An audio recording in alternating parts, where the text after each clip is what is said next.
Hi, Craig. Hi, Craig. How was your bag of holding that's an ogre's head? Name something that I forgot already. Order Full of knives. full of fine knives, fine stabby things. I think was the Fine stabby phrase. things. Stabby things, yes. Ashley Warren was an amazing guest, and it floored me. She has a drawer called Stabs in her house. Yeah, Yeah, like that. That was not expected, but much appreciated. I now want, I want something like that for myself. Something with just sharp, pointy objects. you can put it somewhere like in the living room, or just toss it into like a D&D game. It's like, okay, yeah, you rifle through all the desk drawers, and you open up one drawer, and it's hundreds of fine stabbing instruments are located in the drawer You for know, no I don't, reason. I don't know why that's never occurred to me before. Right now, like you rifle through loot all the time in D&D games, and I've never introduced somebody who's just a collector for collecting's sake. Right. I don't think it Yeah, happens all that often either because people don't put the kind of level of detail in yeah, the loot that you find unless it's something very specifically needed. And part of it's like, well, do you want to waste the player's time with details that aren't needed? But at the same time, those details that aren't needed kind of make the world and yeah. let it breathe more, Makes it more in a sense. realistic. But yeah, like even then, it would be just like an extra, 30 seconds of description. You come across a drawer, you open it up, and sitting inside this drawer is, 50 different knives of various types. And the knives won't have any real value. They're not worth anything, but they're collector things. Uh, yeah, like that's just kind of a cool thing. You can Yeah. come across a wizard and you're looking through all of his stuff, and oh, it turns out he collects quilts of all things. Just a quilt collector. Here's a drawer full of just quilting needles. Yep. And then Yeah, yeah. you're gonna find some player that's like, all right, well I want to take all the quilting needles and I want to melt them all down and forge my sword and call it needle or some dumb Oh, thing. yeah, that would happen. Actually, I would hope would happen is somebody would take one of the quilts and turn it into a robe or a cloak, and then Yeah, enchant it. but then you have to start dealing with carrying capacity and how much does each quilt weigh and is this Yeah. a fine value? Do I find a quilter to show me around the quilting hut and how to make things? Yep. Yeah.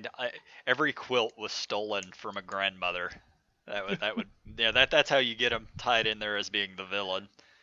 It's a Cambrian demon that just seduces older women and steals their quilts. Yep, doesn't hurt them. Just a quilt thief. That's it. Seduces them, steals the quilts. Yep. So how's your games going? My games are going splendidly. So I had my players tell me something that I've never ever heard before, and Icewind Dale is the reason for this. That module. They told me that this is the first time that they have ever both loved and hated their characters, because all of the characters are fucking awesome. They're amazing. The role play is fantastic, and it's because of how Icewind Dale is written that it's forcing all of those characters to fucking hate each other. Yeah. Because you have a couple of them who are good guys, but even the good guys are at odds with each other in certain situations. And then you have a couple others who they're not bad guys. They are just trying to get the job done. And that's putting them in really tough situations where they're having to do things they don't want to do, but it's got to be done. And obviously, the good guys aren't willing to step over that line. So they're up in Grimskull, and I really can't say a whole lot more beyond that because of spoilers. But Mm. you're familiar with some of the choices that you have to make when you're in there, and it almost caused like a big party fracture last night, and it was amazing, and my players fucking love it. So my group is the same way, but the opposite turn is like they're all having fun playing these really evil characters, and they're having a great time with it. But at the same time, they're like, man, I wish we would have done like non-evil characters and played through this. Yeah, because then they would be getting to see the difficulty of party cohesion from that. Yeah, I've run with everything, like all the PvP that's kind of happened, and there's some more on the horizon it seems. Hmm. With our newer player because he's actually still kind of good and kind of going with the flow at the moment. So the new Okay. player is kind of dealing with this. He's coming he's coming to terms with a lot of the choices that they have made and the repercussions of those choices. And he has his moral standings, but now that they're pretty much the same place your party is, they're going to have to start making some real big moral choices that are probably going to lead to some disastrous consequences internally. Yeah. Yeah. There's some hard choices to be made there, and if you are not in perfect unison with everybody else in that party, that's going to cause some. It's going to cause problems. And Yeah, yeah, it's beautifully written. I love the way that this thing is done. And if you have to have the right players for this. Like they have to be able to separate everything from in play and out of play. Yeah, most people I've played with can do that, but there have definitely been some over the years that have a hard time getting that separation. hmm It's the idea, it's the adage of stay in character, but you want to play as your character, you want to think as your character, but realize these characters aren't. It's not real. It's not affecting you. It's supposed to be pretend. yeah. And I tend to always find players like that and kind of keep them around because Hmm. they're real good at that. And Yeah, you know, because good. we LARP, we see it a lot more often at LARP where people can't separate the in play from out of play. It doesn't Yeah, happen too frequently in D&D games that I've been a part of. no. But when there's PvP at the table, that PvP conflict. PvP can cause conflict, and Yeah, that's the real time where you find out whether or not somebody can separate the game from reality. yeah. There's actually something I saw a couple days ago where a guy was mentioning that his table was going to hit a bunch of PvP, and he was really worried that the table would fall apart because of it. Hmm. And every single answer on that was just like giving advice on like how he can change the game and control the players and twist their minds and like puppeteer them away from the PvP event. Fuck Hmm. that. Just sit them down, have a conversation, and just be adults. Even if Yeah. you're 14, be an adult saying, "Hey, I know this PvP situation is coming up. I know we're going to have some heated arguments and stuff at the table as our characters, but it's not personal out of game. And if someone voices a concern that this can't happen, then find a way around it. But don't try to manipulate your players to not have that stuff happen. It's not gonna work out. They're gonna feel cheated maybe in a way, or other feelings might get hurt if it came out that you gave them the MacGuffin for whatever reason, so the the PvP didn't happen. Yeah. I So mean, as a DM, especially in PvP situations, you have to be the neutral party. Like you can't take favorites. You can't side with anybody. And right, yeah, it's primarily I think with the players who like to win. You know the type, the ones who yeah. have to win the game. Those are the ones you're going to have the most issues with in PvP situations. Well, I can kind of mention what's going to happen on ours. So the new player that we got is a war cleric. I don't remember which god he worships, but Hmm. he's pretty much on the good side anti necromancy. And my wife's newest character is a necromancer. Hooray! Yeah. So she walked out in the 10 towns, and let's just say she went down to local body shop 105 and got 4 zombies. Came back and used them to stand guard outside her little inn room that she was staying in. Now, luckily for her, the new guy, the cleric, his he had already fallen unconscious because of a bad drinking contest that they had, and he didn't see the zombies. And then they were handling another quest, and the way they solved that quest, which was an interrogation and a murder, was to basically hand the person back to the people that they wanted as a zombie, just all cleaned up with minor illusion and some mending and prestidigitation, and just hand them back to the guards. And when everyone's rolling like 19s to 26s to basically pass these illusions and Yeah. persuasion checks and deception checks, you can't just help but just go okay and let this absurd thing go through. Yeah. And um, he he wanted to know, like, whenever she cast a necromancy spell, he wanted to know if he saw it, and she raised the zombie right in front of him, and he forgot about it as a person, as a human being. He forgot about that when Oh it no. happened, and so did I. So he's like, well, I don't want to backtrack too much, but what I noticed that she raised the dead. I was like, you know what? Um, Give me an active perception check, and we'll see if you actually noticed that. And I set that as a difficulty of 10 because my wife didn't do anything to hide the spell. So she said the Yeah. verbal, did the gesture, and all that stuff. He rolled a 9. Oh no. So he basically just saw a murder happen, and then my wife raised the guy from the dead, and then when everything's normal here, nothing out of the Nothing ordinary to or see anti here. my code. I'm fine. How are you? Oh, So that's it's great. going to be interesting. And then I completely had to ad lib.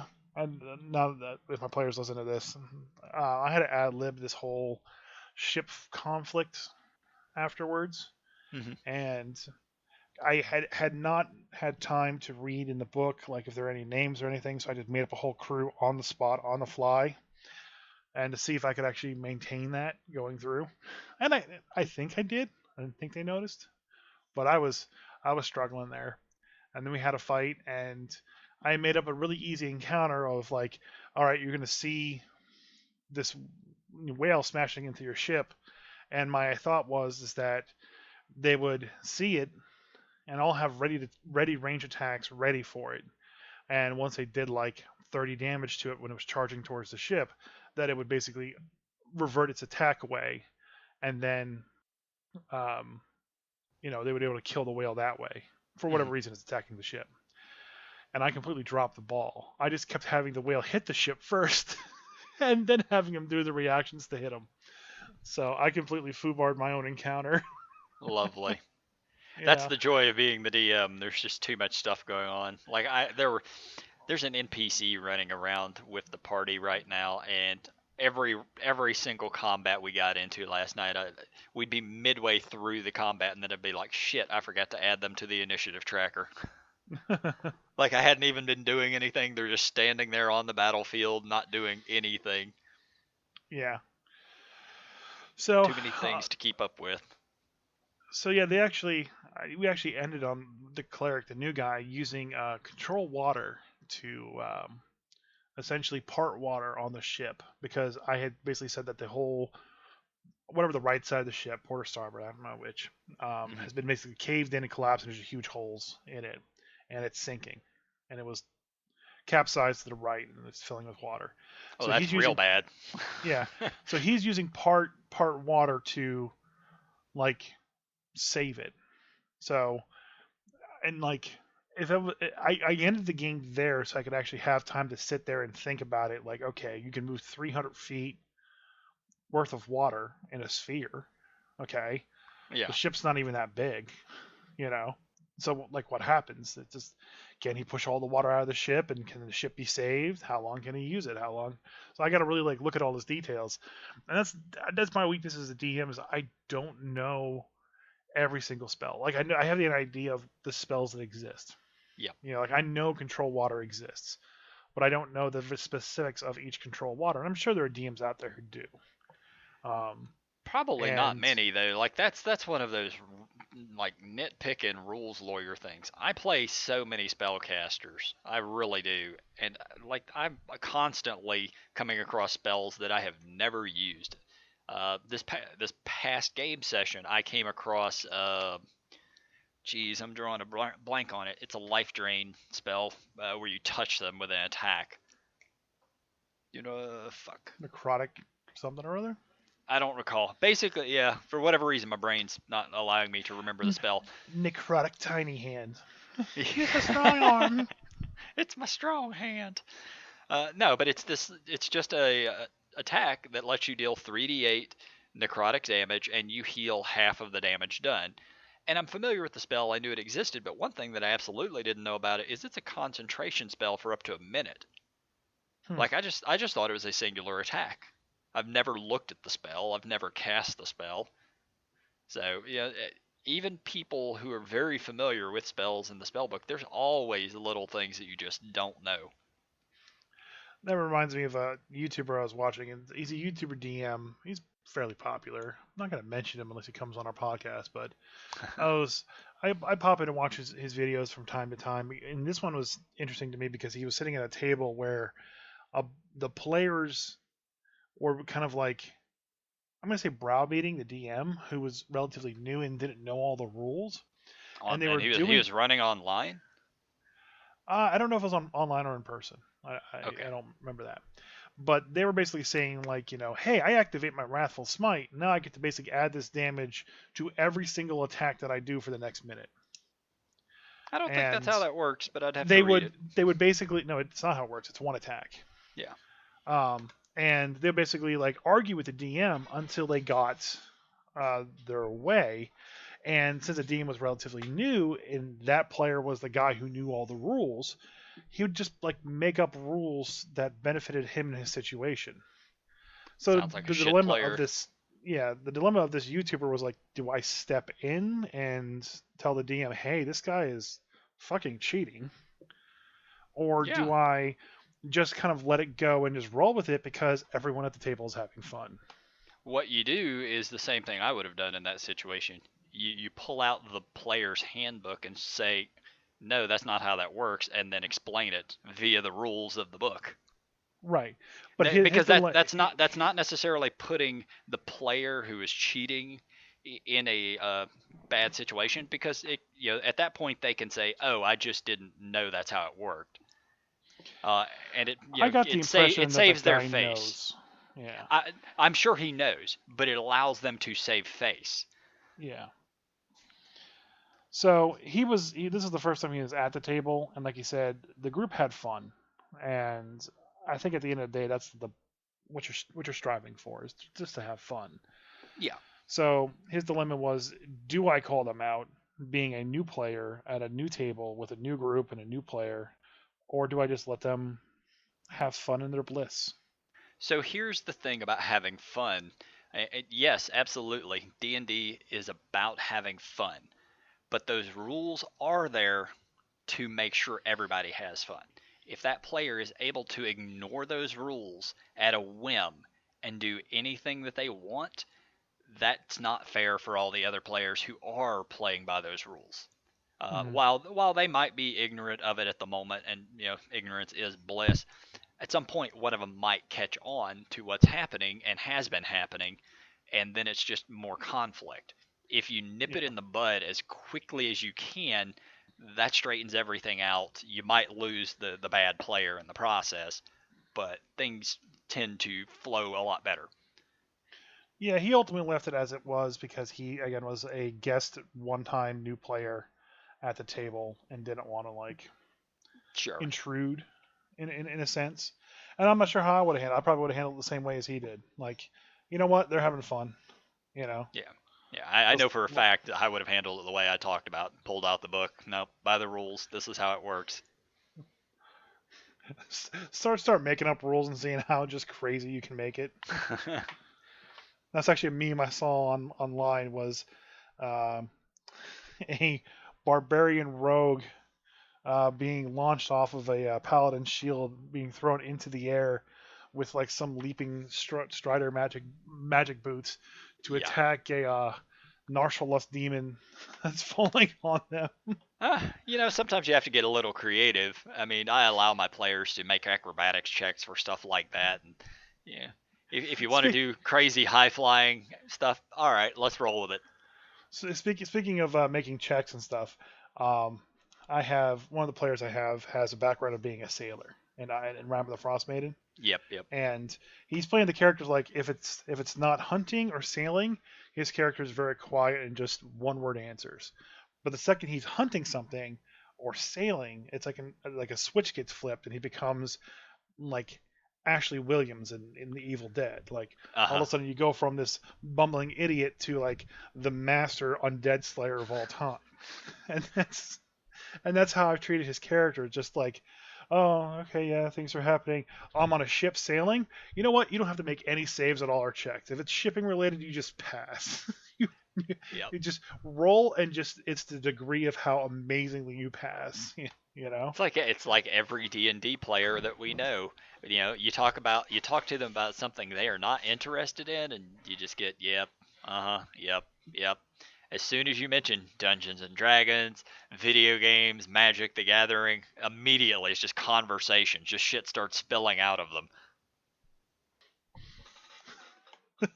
I saw totally off topic. I saw a video on Reddit today where this guy would hold his cat like upside, like back to the table. Like he would Hmm. hold it with like his back to the table, his feet are in the air, and Yeah, he would yeah, drop the cat, and the cat would spin around real quick and land on its feet. And like he right. did it like 4 or 5 times, and then this other guy, as a response to that video, grabs his cat, does the same thing, and just drops the cat and just like lands on its back, and it's like, ugh. Oh, poor kitty. No, he landed on a bed. It was soft. It didn't hurt him. He was like an inch above, but like Yeah, the okay. cat, the cat couldn't care less about landing on its feet. It's like I'm just not. I don't care. Just gonna let it go. Let it happen. This is my life now. Yep. This is my life. So the what is it? Van Richtenstein's book. What do you have the full name of it in front of you? Because I don't. No, this was your topic. You have to lead this one. How the hell is this my topic? You told me to get Candlekeep, so I prepared Candlekeep. I didn't say that. Van Richtenstein. No, it wasn't the Guide to Vampires, was it? That's from second edition. I'm gonna sit here and let you keep naming it until you figure it out. We're about to have a Van lot of dead air. Richtenstein's Guide to Wooden Re- Stake Creation. is it Guide to Van Richtenstein. Ravenloft? Van Richtenstein's Guide to the Tarrasque. Van Richtenstein's Guide to Vampire Lore. Van Richtenstein's Guide to Tasha's Hideous Laughter. No, it's to Ravenloft, a campaign source book. Uh, I have not looked through everything there's in there. There's supposed to be two new subclasses, which is the College of Spirits, which is a bard one, and the Undead Pact for warlocks. Interesting. And the biggest one that I actually have looked over this one in the Unearthed Arcana was the Gothic Lineages, which is basically three new races that you can play if you want, if the DM allows. And honestly, I think some of these, you could definitely play these even outside of Ravenloft. Uh, there's the Dampier, the Hexblood, and the Reborn. So basically, there's vampire spawn, hag hag spawn, and undead or construct is what they are. Yep. Yeah, the Reborn, you're probably some sort of an undead, but you could also be Frankenstein's monster. They leave you a little bit of variation there. I posted a poll on Twitter last week, seeing what people like, which of those three races they would want to play, and a lot of people have chosen um, the Revenant. A few people have chosen Hexblood. I posted the same thing on Facebook, but you can't do a poll on Facebook. And the overwhelming response there is the Vampire. Um, so Yeah, my it seems personal to be pretty opinion, pretty pretty yeah, split. yeah, the Dampier is my least favorite of them because, well, it's vampires, man. Yeah. As far as balance of the three, they're all fine. I don't see any issues. None of them are really that much more powerful than the others. But Yeah, I like the idea of the Reborn, and I definitely like the idea of the Hex Blood. I was always a fan of Hag Spawn from third edition. This isn't exactly the same, but it's close enough. so I'm interested the most in the Revenant, The the Revenant. Reborn, the Oh yeah, Reborn one, the Reborn. um, because I think it opens a huge opportunity for a one shot. Okay, Hmm. and I had this idea, and I actually saw it on Reddit, and I actually saw it in a few other places where D&D is, and it basically starts kind of the same way, usually different specifics, but essentially the one shot begins with a necromancer raising your party as Reborn. Then you build your characters for that one shot as those Reborn characters. Right. And the Necromancer then commands you to go complete a task, and now you guys have to go complete the task as like a greater undead of sorts. Yeah. Which I Yeah. really like that beginning. It's just like, one shots. It's really hard to have a good setting. Like that's why Skyrim is so memed. Because you just bag off your head, and he's waking up. How you doing? Welcome to Skyrim. Yeah. Enjoy your ride in the cart before they behead you. So Hashtag spoilers. so to actually have a one shot begin as being raised from the dead and everybody's a reborn. That's great. And the best part is too is you can be any class with the reborn. Okay, there's Yeah. no real Yep. blocks.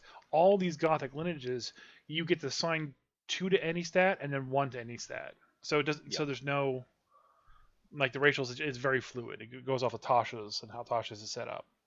So Yeah. you could have that full party of just all fighters or the Trinity. Whatever you want to do, and it works with the reborn. And then Yeah. you can slowly, if you want to, work in the memories. Like Yep. Yep. you could have like let's say like you have the reborn like assault a castle and you're trying to kill people in the castle and like one of the players said like their background was that they were a chef. Well, they're going to be a chef from this castle. They're slowly getting memories back about how to, that there's a back door to the castle that they throw refuse through, and you could probably crawl through that to get in. I really like that and using the memories as like clues to get through the castle to basically kill the king or whatever. And I really like that as it is a one shot and don't steal it, it's mine. You write it up. Well, you sell it on DM's Guild. Yeah, like the Reborn, I do like it because they give you like Reborn Origins. There's 8 different options, and I'm sure you could come up with more. These are just what they've given you.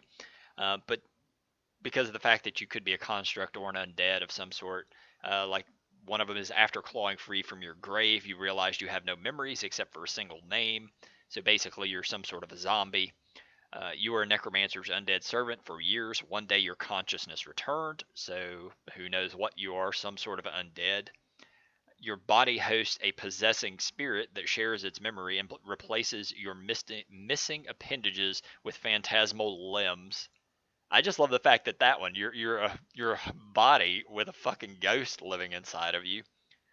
And then another one that was pretty awesome. In public, you pass as an unremarkable individual, but you can feel the itchy straw stuffing inside of you. So you're some sort of a scarecrow. Like, like I, these are awesome. I love those. yeah, like I said, I really like him too. I think it's a great one shot beginning. Yeah, yeah. Now, mind you, these are from the Unearthed Arcana, so a lot of this could change when the actual book comes out. But from what I've seen with most of them, they stick pretty closely to what's already in the Arcana. Yeah. By the time the Arcana, the Unearthed Arcana comes out, it's already gone through pretty much everybody at D&D development, Hmm. and it's really only the players giving a huge mass response back and something they like or don't like, what they missed essentially. Yep. Yeah, I mean it's been play tested for a few years at the point that it's coming out. So Yeah. So yeah, I don't know much more about Van Richtenstein's Guide to Ravenloft other than they expand on the Domains of Dread.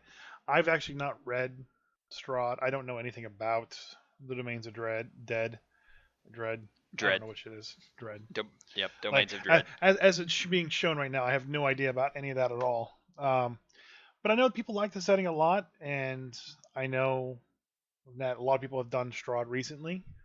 So expanding upon the surrounding areas, and I saw the big map of all of Ravenloft, and you know, like how small Strahd's part of it is really in the whole Yep. aspect. So a lot of people like it. I always thought it was just part of Forgotten Realms, to be honest. No. Okay. Yeah. No. No, Ravenloft has always been its own thing. so yeah, it's its own setting, which that's cool. Now that I know that, it's like okay, this is interesting. Yeah. So the Domains of Dread I am not familiar with. Ravenloft I'm pretty familiar with. I've only played a little bit in it. Uh, like I read a lot of the stuff from it for second edition way the fuck back when. It was really popular back then.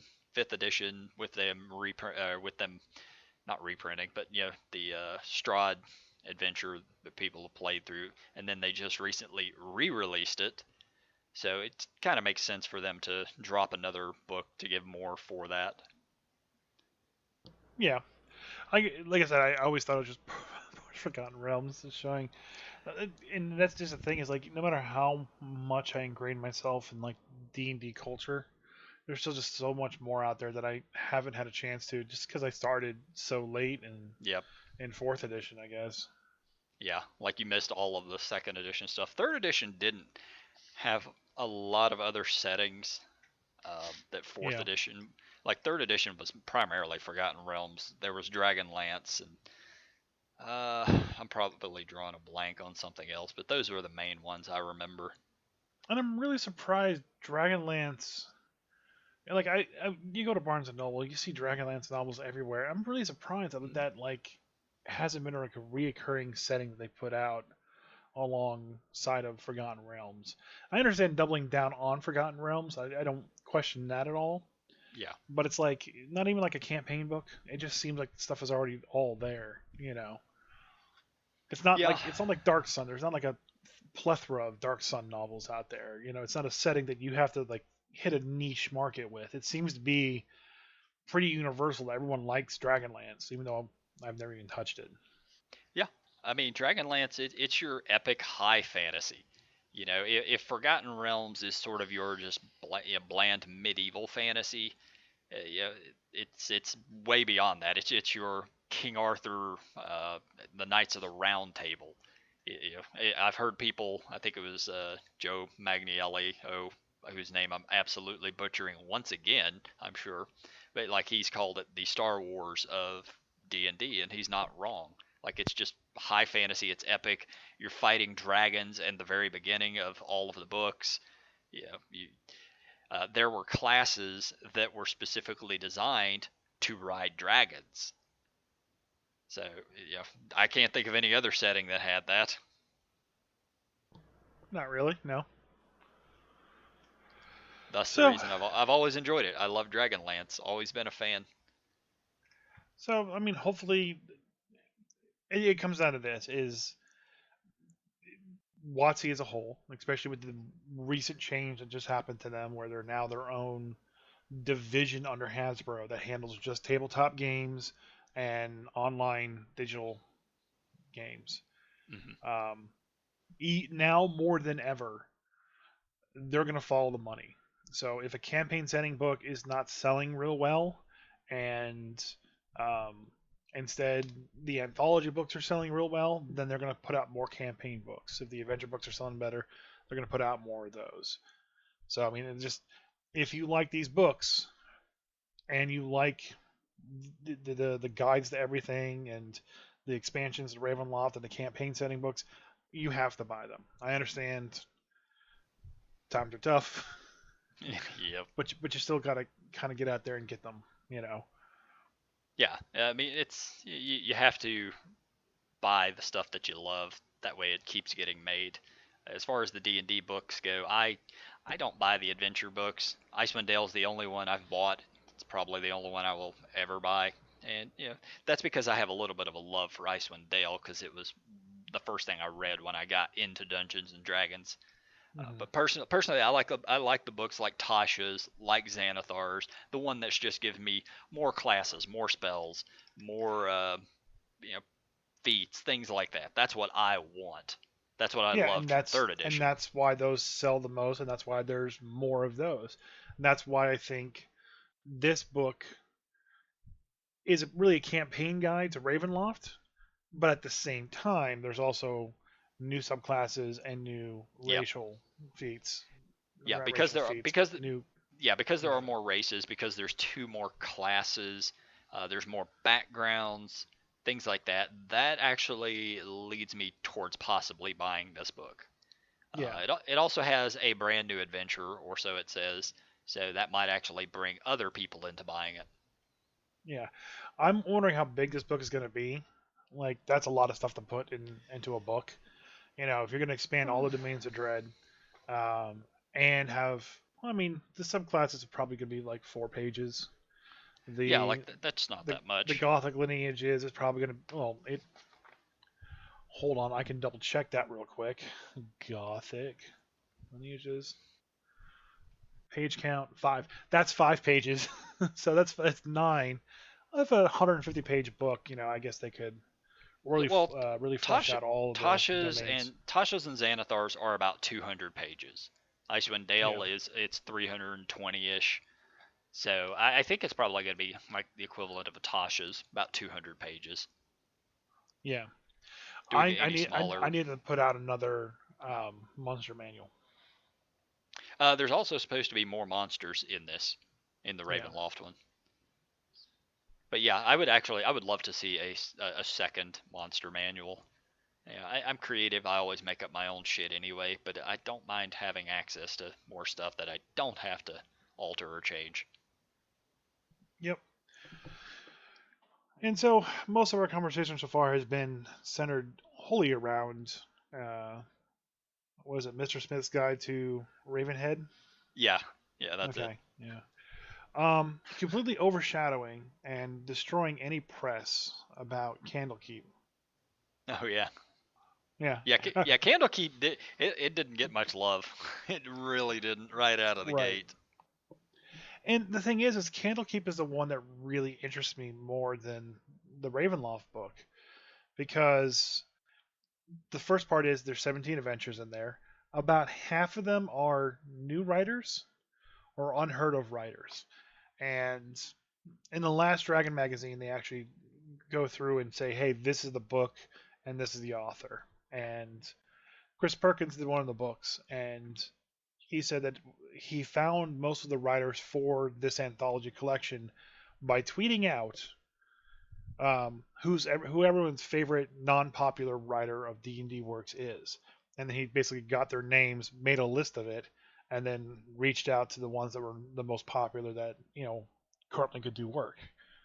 So it just But shows that, like, if you want us to be in one of these books, you're gonna have to say we're popular writers to Chris Perkins whenever he asks next time. yep. So everybody make sure you follow Chris Perkins on Twitter, Facebook, wherever the hell else you can follow him at. And next time he tweets that out, just put in mine and Chris's names.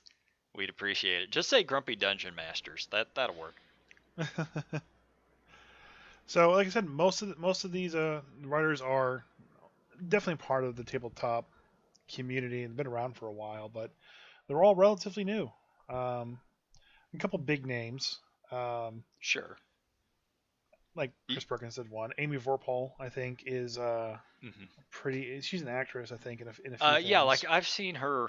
God, I don't even remember where I've seen her. I think she's on YouTube. Not Critical Role per se, but that type of stuff.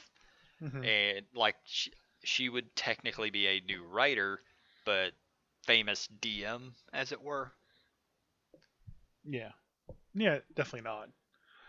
So it also gives me a list of people I can go reach out to for future guests on the podcast.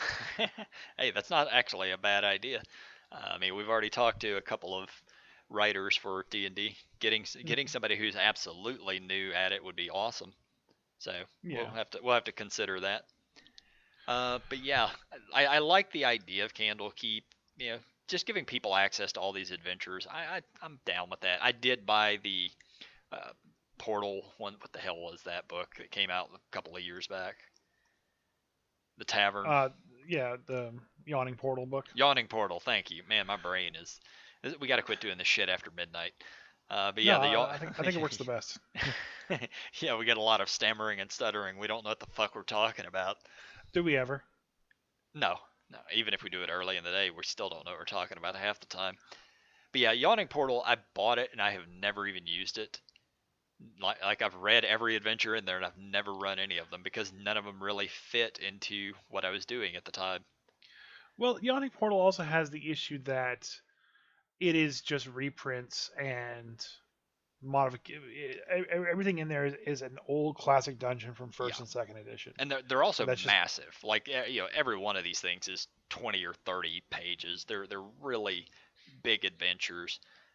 Whereas yeah, the Candlekeep one might, if there's 17 of them in say a 200 page book, that's a little more compact and not yeah. as not as hard to handle.